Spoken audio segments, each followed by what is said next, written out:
AAA third-party games were pretty absent when it came to Nintendo Switch at E3 2018, but fear not, my friends. Our faithful heroes over at Panick Button Games are prepping a major port ready to be revealed next month. What's going on, everybody? It's Zach from Switch Force. Gabe is here, and this is such good news because we were underwhelmed, to say the least, about how many new announcements were made by other publishers for Switch games. Praise Panick Button. I don't know what they're cooking, but this is awesome news. They do great work. They have brought Doom over to Nintendo Switch and made that run adequately. Wolfenstein is coming. They've also had Rocket League on Nintendo Switch. They've been working on the platform for quite some time. They say 6 years. They say they've had early development units for 6 years. That would put them back at 2012, working on the Switch in around 2012 or 13, which is almost unbelievable. But that's probably why they're able to make these games that no one else can. Right, work on Switch. And, they spoke with the heads of Panic Button. They were saying that they feel the way that Doom and Wolfenstein 2 run and work on Switch should be a case made for day-and-date releases of multi-platform titles. Okay. Or at least for multi-platform titles coming to the platform. And they say they have another major one next month. What could it be? They're saying major. Again, you mentioned they've worked indie, they've worked AAA, but they're calling this major. So I don't think it's going to be anything brand new. I feel like that would have been announced at E3. So if it was like, the Fallout 3 remaster that people are hoping for, I think that would have been at E3. So this, to me, has to be most likely a AAA game that has already existed for some time and will be announced and coming to Switch this fall. Okay. So we are saying not Fallout, right? I mean, they do have a big track record with Bethesda. Bethesda loves the Switch. They put Fallout Shelter out, and they're promising Elder Scrolls Legends later.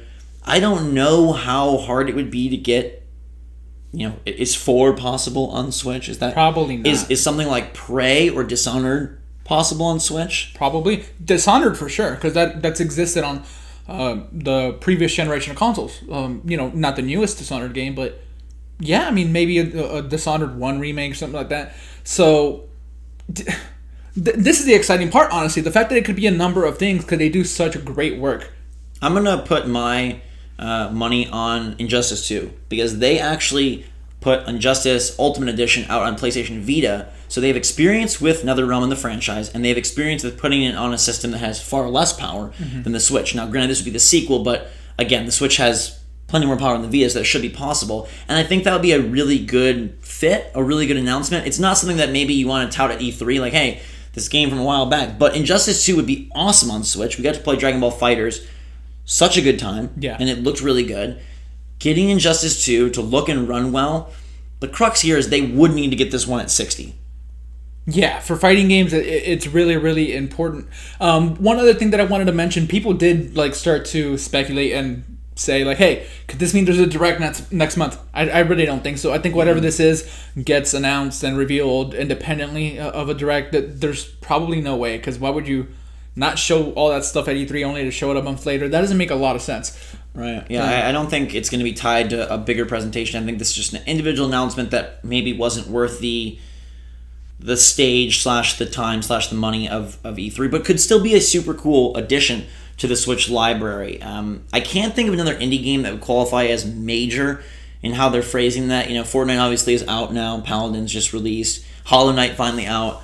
And nothing really of the stature of Rocket League, which I guess they could quantify or qualify that as a major port. I'm putting my money on either something from Bethesda or that Injustice 2. I think Injustice 2 would make a lot of sense. Would you want Prey or Dishonored?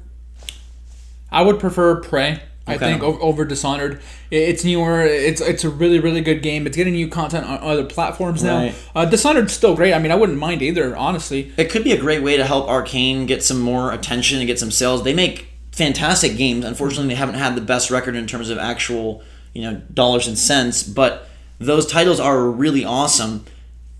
What do you guys think it's going to be? Let us know if you have any crazy ideas for what this port could be, or if you can trace back any trails of what maybe they are working on. They have a pretty solid history of games, and they've done a really good job nearly across the board. And hey, it makes sense with 6 years of time with that Switch. So let us know what game you think Panick Button is going to reveal next month. Thank you so much for watching. Make sure to subscribe to stay up to date on all the latest and greatest from the Switch, and whatever this game is, I'm sure we'll be covering it. So stay tuned for that. Follow us on Twitter and Discord, link in the description below. And until next time, my friends, for myself and Gabe, Switch Force out.